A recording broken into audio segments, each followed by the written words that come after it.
Assalamualaikum warahmatullahi wabarakatuh. Saya Sultan Arifin dengan NIM 161600059. Saya berasal dari Fakultas Perikanan dengan jurusan Budidaya Perairan dari kampus Universitas Abdul-Yatama Aceh. Assalamualaikum warahmatullahi wabarakatuh. Perkenalkan, nama saya Erik Tarif Suar, NIM 1616049. Saya dari Fakultas Perikanan Universitas Abdul-Yatama jurusan Budidaya Perairan. Oke, Assalamualaikum warahmatullahi wabarakatuh. Perkenalkan, nama saya Bayu Pramana Putra dengan NIM 161600054, jurusan Budidaya Perairan Fakultas Perikanan dari kampus Universitas Abdul-Yatama Aceh. Perkenalkan, nama saya Gusman Renaldi, NIM 1616051 dari kampus Abdul-Yatama jurusan Budidaya Perairan. Saya Muhammad Ilham Saldevi, NIM 1616007, Fakultas Perikanan jurusan Budidaya Perairan Universitas Abdul-Yatama Aceh. Saya di lokasi ini bersama dengan teman-teman ingin memenuhi tugas dari mata kuliah limnologi dengan dosen pengampu Bu Lia Handayani. Oke, saya di sini berada di Kampung Pantile Aceh Besar. Di sini di samping saya ini di lokasi pertama begitu banyak terdapat eceng gondok.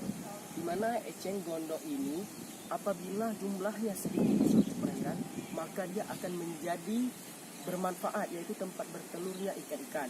Sedangkan apabila terlalu banyak seperti ini, maka eceng gondok tersebut akan mengganggu oksigen di suatu perairan. Jika terdapat seperti ini, maka otomatis oksigen biota yang di bawah ini akan kekurangan oksigen. Seperti kita lihat, air di sini berwarna hijau, itu dipengaruhi oleh lumut-lumut yang ada di bawah perairan, di bawah perairan, di mana lumut-lumut tersebut menjadi pakan utama bagi ikan-ikan yang ada di bawah. Lokasi yang pertama ini biotanya tidak jauh berbeda dengan biota di tempat lokasi yang selanjutnya akan kami tuju.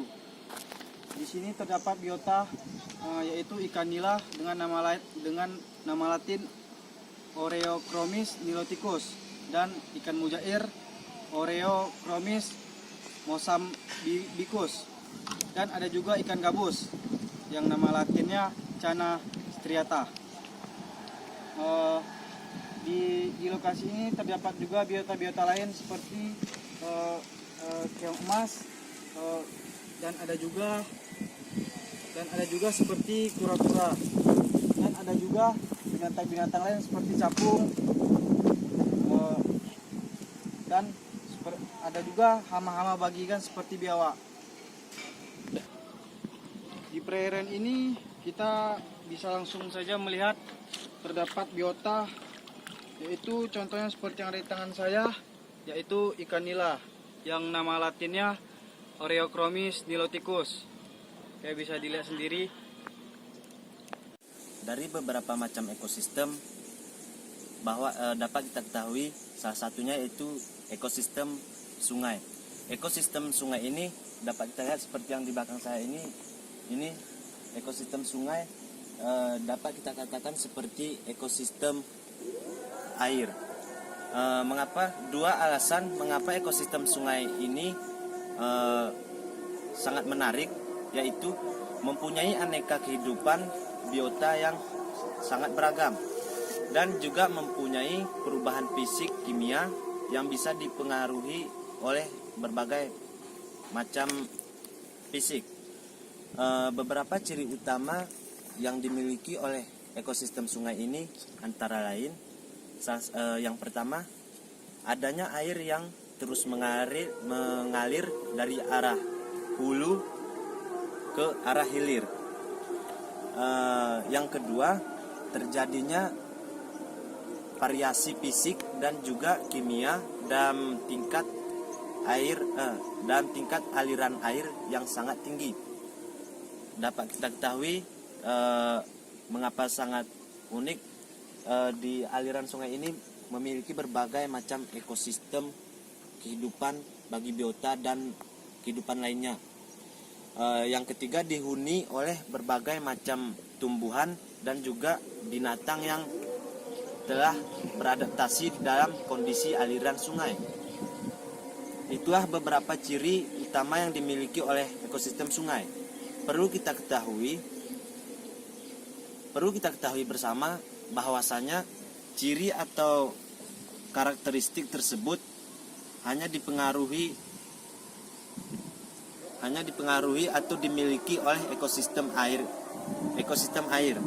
Ekosistem air ini tidak dimiliki oleh jenis ekosistem lainnya. Aliran sungai dapat mengubah bentuk dasar sungai melalui beberapa cara, yakni erosi sungai dan sedimentasi sungai. Kualitas air secara umum menunjukkan mutu dan atau kondisi air yang dikaitkan dalam suatu kegiatan ataupun keperluan tertentu. Seperti yang kita lihat di sungai Pantai Rik Kabupaten Aceh Besar ini, sungainya sangat keruh. Biasanya sungai ini keruh diakibatkan oleh 3 faktor, yaitu faktor fisika, kimia, dan biologi. Terlihat langsung melalui fisik air tanpa harus melakukan pengamatan lebih jauh pada air tersebut. Kita lihat faktor fisikanya, yaitu kekeruhan. Kekeruhan pada air ini disebabkan adanya bahan-bahan organik dan anorganik yang terkandung dalam air, seperti lumpur dan bahan yang dihasilkan oleh buangan industri.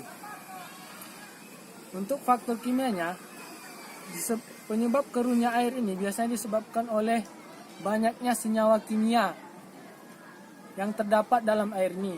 Sebagian di antaranya berasal dari secara alamiah dan sebagiannya lagi secara kontribusi aktivitas makhluk hidup. Untuk faktor biologinya juga bisa disebabkan oleh terdapatnya organisme di dalam air, contohnya bakteri. Bakteri ini disebut juga sebagai patogen. Ukurannya sangat kecil, biasanya berkisar 1-4 mikron, yang hanya bisa dilihat oleh bantuan alat pembesar seperti mikroskop. Saya di sini akan menjelaskan jenis-jenis organisme yang terdapat di perairan ini. Pertama yaitu tumbuhan. Tumbuhan ini yang dapat kita jumpai yaitu eceng gondok, di mana eceng gondok tersebut fungsinya sebagai tempat bertelurnya ikan ataupun tempat sebagai perlindungannya ikan. Itu hewan. Hewan ini yang dapat kita jumpai di perairan ini adalah ikan-ikan kecil, habis itu kerang-kerangan, itu plankton dan yang lain-lain sebagainya. Setelah itu perairan ini dimanfaatkan oleh warga-warga sekitar untuk sebagai pemancingan. Bisa kita lihat di samping ini. Pada dasarnya, setiap ekosistem perairan memiliki hubungan timbal balik. Bahkan setiap hama seperti yang Erita Devsuar bilang, bahwasanya biawak itu sebagai hama, bahkan di situ ada letak saling berinteraksi. Contohnya ini seperti rantai makanan. Di sini terdapat ikan nila. Ikan nila tersebut memakan lumut-lumut atau organisme kecil yang terdapat di sistem perairan ini. Kemudian ikan inilah yang akan dimakan oleh hama tadi seperti biawak. Kemudian biawak ini akan diuraikan oleh bakteri-bakteri yang terdapat di sini apabila biawak tersebut mati. Jadi di perairan ini akan terjadi saling hubungan timbal balik antara satu organisme dengan organisme lainnya.